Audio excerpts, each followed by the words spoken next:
Irmãos e irmãs, vamos a mais um momento da nossa liturgia da palavra, que eu transmito sempre nos meus endereços telemáticos. Se você digitar Paulo Roberto Maciel, vai chegar ao YouTube, Instagram, Facebook, blog, e assim vai ficar por dentro das informações da Igreja Católica Apostólica Romana, porque eu pesquiso em sites fidedignos, como, por exemplo, revista.arautos.org, novaaliança.com.br, livros como Deus Conosco, Palavra e Vida 2023. Portanto, eu sou um ajudador dos presidentes de celebrações e sigo o que Jesus mandou. Ide pelo mundo e evangelizai, o que de graça recebestes, deem também de graça. Neste vídeo, a liturgia referente ao dia 2 de dezembro de 2024, segunda-feira, primeira semana do Advento, estamos no ciclo de Natal, hein? Ano litúrgico C, a cor é roxa, conforme eu estou simbolizando aqui. No rito temos a missa própria, como prefácio primeiro do Advento. E vamos então, logo de imediato, às leituras. Primeira leitura, leitura do livro do profeta Isaías, capítulo 4, versículos do 2º ao 6º. Naquele dia o povo do Senhor terá esplendor e glória, e o fruto da terra será de grande alegria para os sobreviventes de Israel. Então, os que forem deixados em Sião, os sobreviventes de Jerusalém, serão chamados santos, a saber, todos os destinados à vida em Jerusalém. Quando o Senhor tiver lavado as imundícias das filhas de Sião e limpado as manchas de sangue dentro de Jerusalém, com espírito de justiça e purificação, ele criará em todo lugar do monte Sião e em suas assembleias uma nuvem durante o dia e fumaça e clarão de chamas durante a noite, e será proteção para toda a sua glória, uma tenda para dar sombra contra o calor do dia, abrigo e refúgio contra a ventania e a chuva. Palavra do Senhor, graças a Deus. Salmo responsorial é o Salmo 121 na Bíblia Vulgata, o 122 na Bíblia de Jerusalém. Que alegria quando me contaram, vamos à casa do Senhor. Olha, os versículos são 1º ao 2º, 3º ao 4a, 4º B ao 5º, 6º ao 7º, 8º ao 9º, o refrão é o versículo 1º.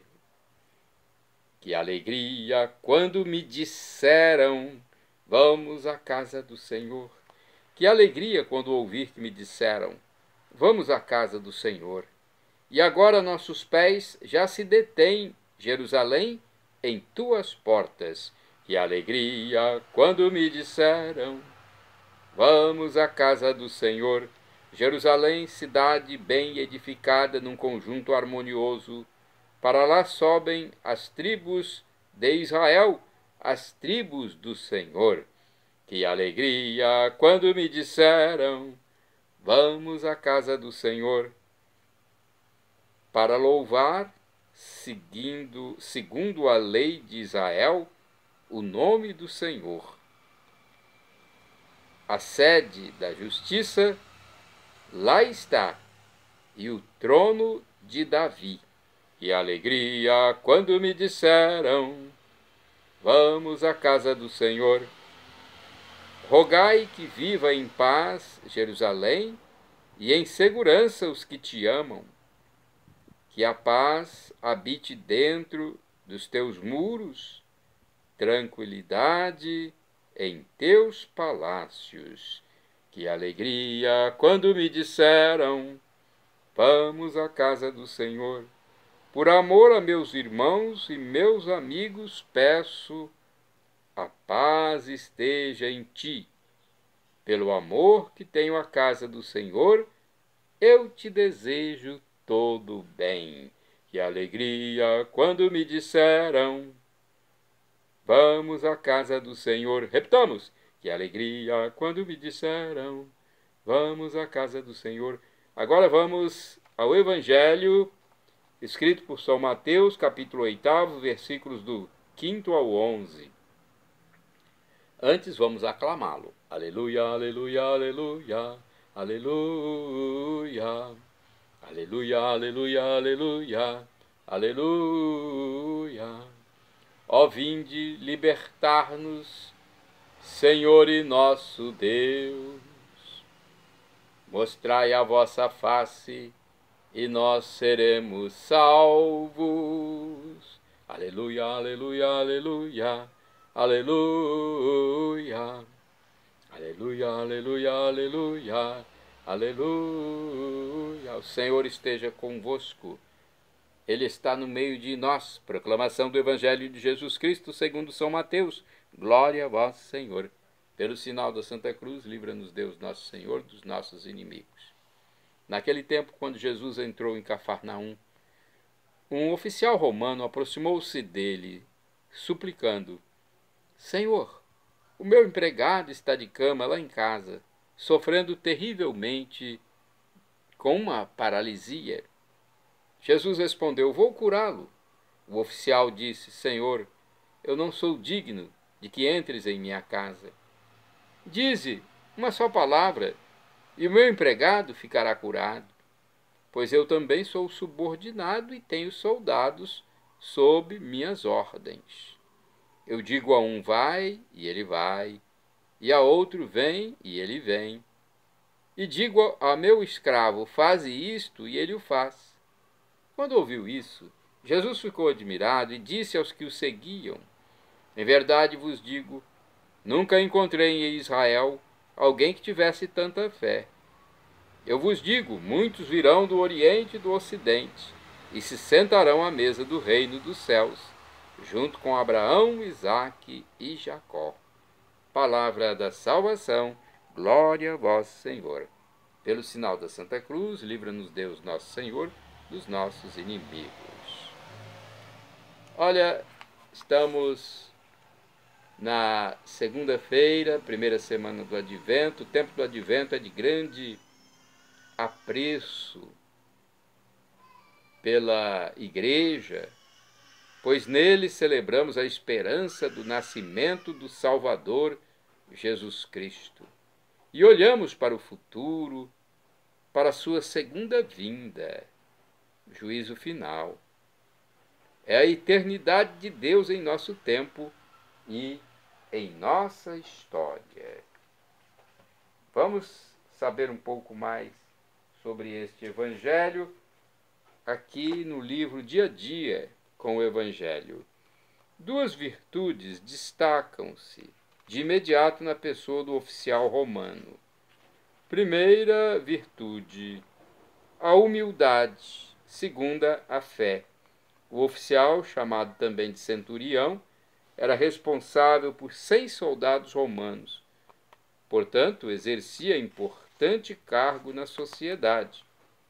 Mesmo assim, desapega-se de sua posição social e se dispõe a procurar Jesus para lhe pedir discretamente que vá em socorro de seu empregado enfermo.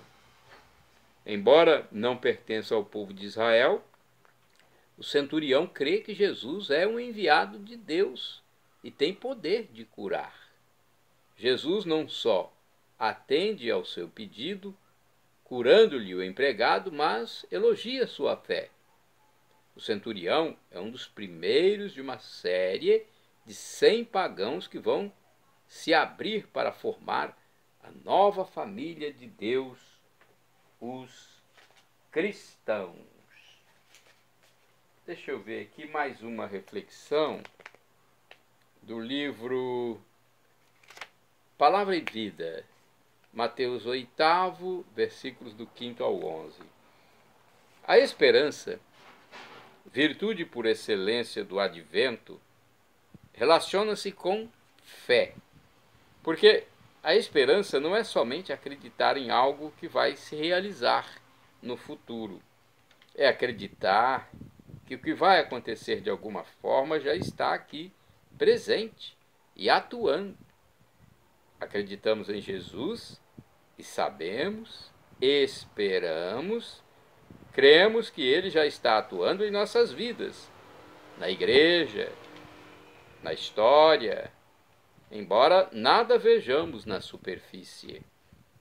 Lembremos da imagem da semente que brota e lança raízes, embora não vemos aparecer nada acima da terra.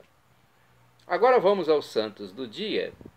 2 de dezembro é o dia do profeta. Vamos ver aqui.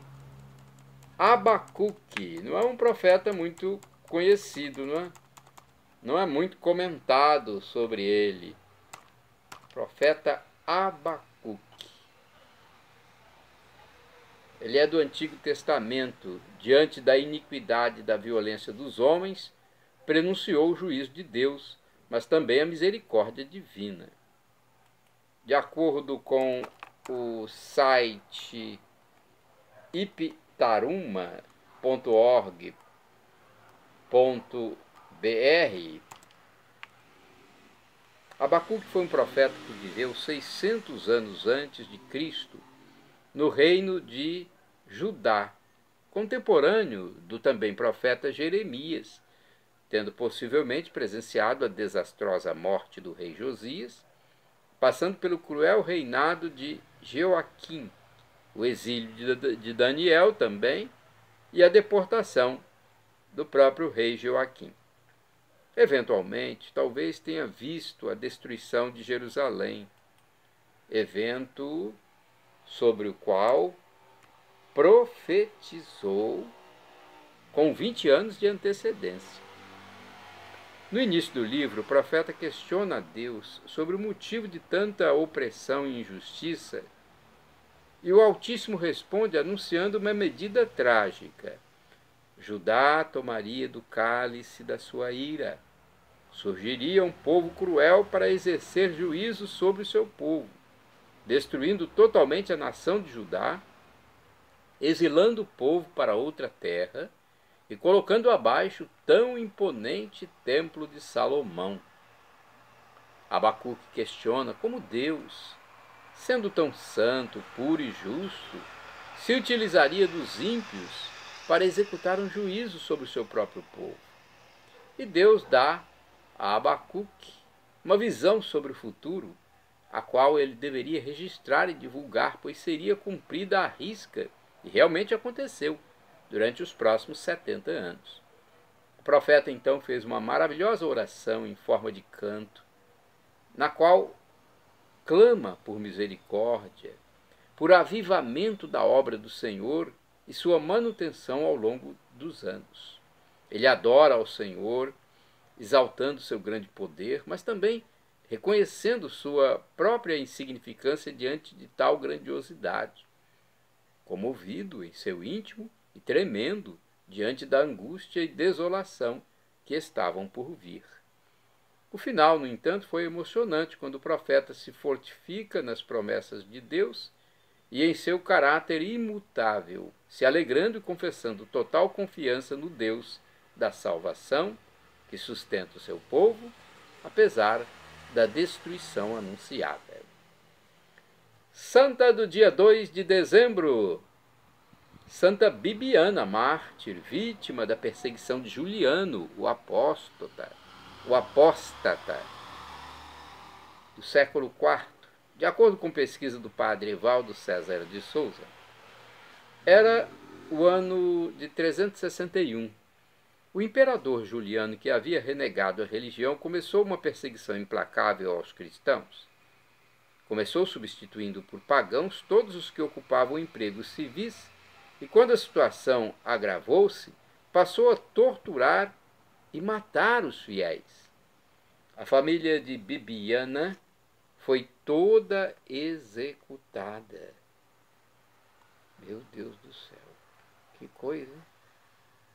A família foi toda executada. Já pensou acontecer isso com uma pessoa? O que se passa na cabeça dela após esse derramamento de sangue? Seu pai recebeu uma marca de escravo na testa e sua mãe foi decapitada. Suas irmãs, levadas à prisão, foram violentadas. Por último, foi o martírio de Bibiana. Ela foi levada a um bordel de luxo para abandonar a religião ou ser prostituta. Mas os homens não conseguiam aproveitar-se da sua beleza, pois a um simples toque eram tomados por um surto de loucura. Bibiana então foi transferida para um asilo de loucos e lá ocorreu o inverso.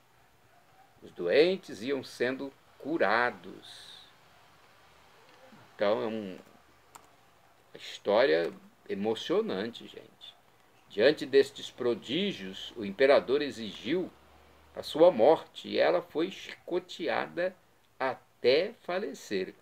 Seu corpo foi jogado aos cães selvagens, mas estes não tocaram no cadáver.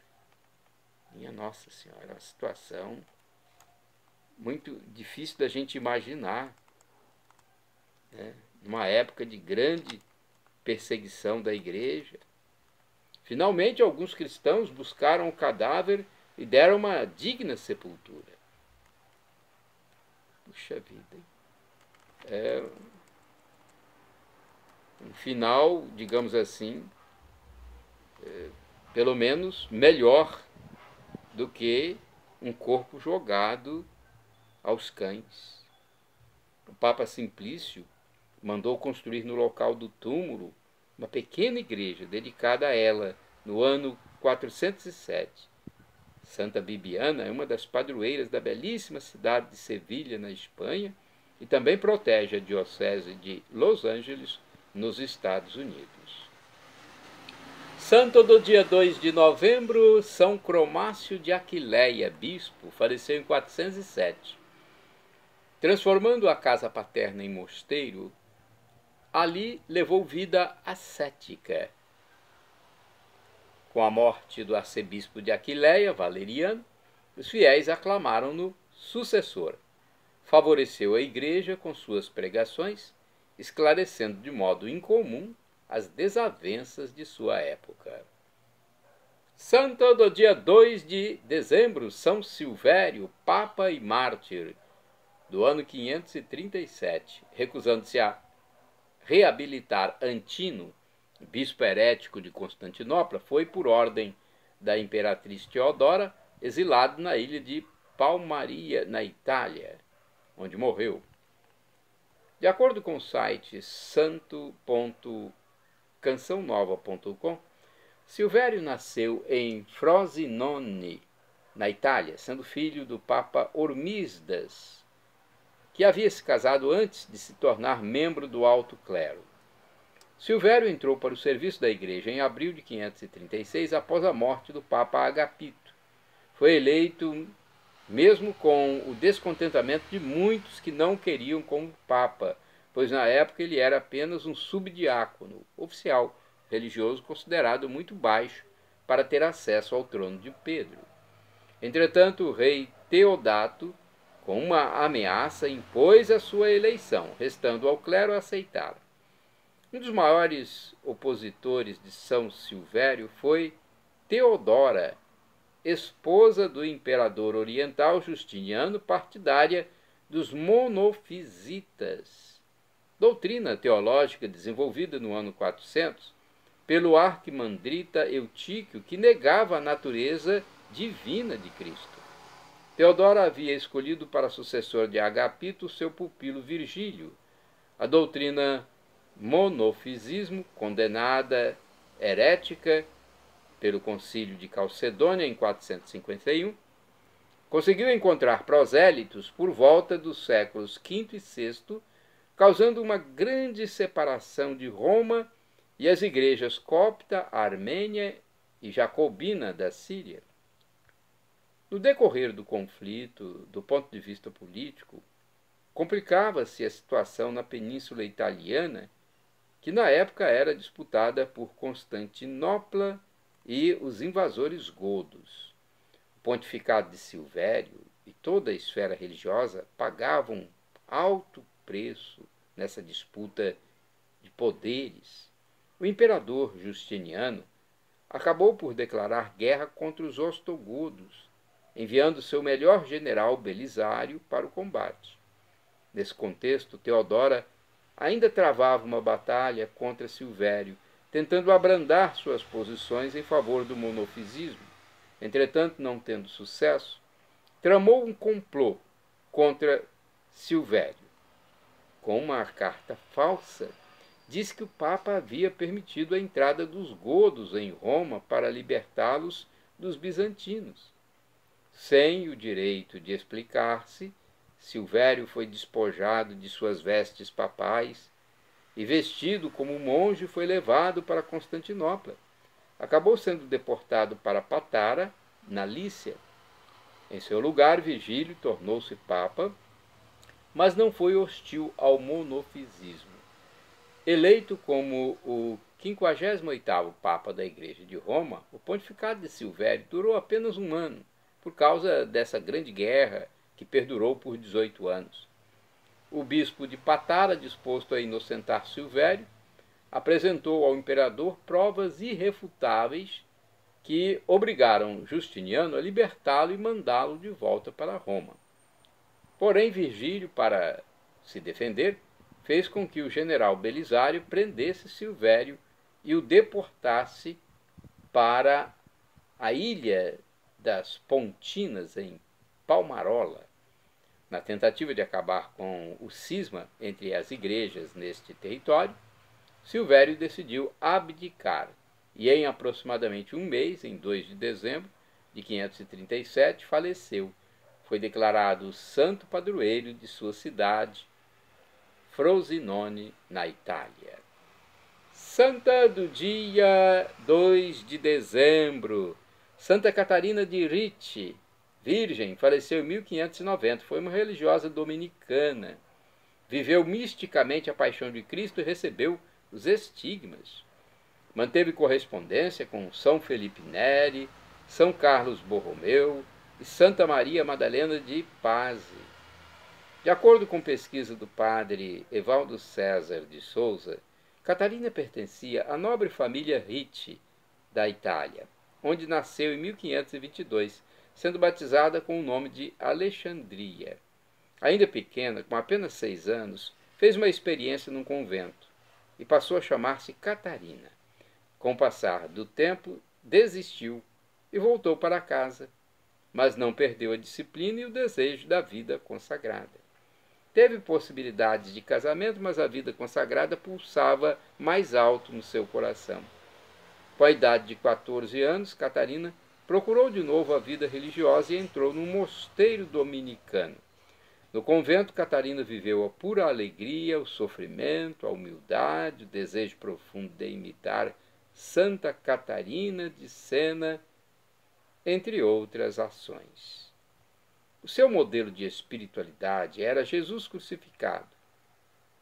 Contemplava de tal forma sua paixão e morte que alcançou a graça de comungar misticamente com seus sofrimentos.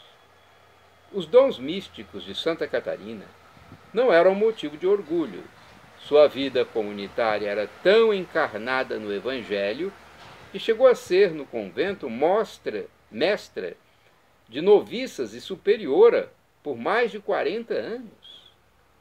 Mulher santa, equilibrada e de espírito engenhoso, Santa Catarina de Ricci era amiga de santos homens, entre eles os papas Marcelo II, Clemente VIII e Leão XI. Também manteve correspondência com São Felipe Neri e São Carlos Borromeu. Era grande conselheira espiritual, foi fecunda e escritora, recomendava o domínio de si, a luta e a mortificação dos sentidos, para se abrir à graça da alegria e paz.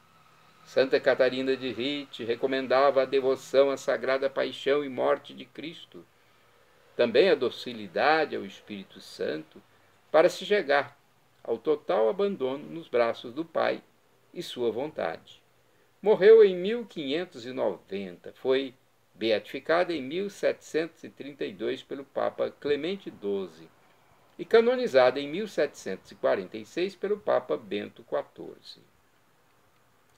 Santo do dia 2 de dezembro, Beato João Ruysbroeck, sacerdote, faleceu em 1381. Retirou-se com 2 amigos em Groenendael, na Bélgica, para levar uma vida recolhida sob a regra de Santo Agostinho. Foi um grande místico e escreveu várias obras de espiritualidade. Santa do dia 2 de dezembro, Beata Maria Ângela Astorg, abadesa. Faleceu em 1665. Foi uma religiosa clarissa, modelo de penitência e humildade. Santo do dia 2 de dezembro, Beato Rafael Chilinski, presbítero, que é o sinônimo de padre, sacerdote. Faleceu em 1741. Foi um religioso franciscano, polonês, de nobre origem. Exerceu seu apostolado como pregador e confessor em Łagiełnik e Cracóvia. Santo do dia 2 de dezembro, Beato João Silesiuk, bispo e mártir, faleceu em 1973. João Silesiuk exerceu incansavelmente na clandestinidade seu ministério episcopal entre os fiéis ucranianos de rito bizantino. Condenado 2 vezes pelo governo, passou 15 anos em campos de trabalho forçado na Rússia e em cárceres na Ucrânia. Shalom Adonai é uma expressão hebraica que significa a paz de Deus é o que eu desejo para todos vocês.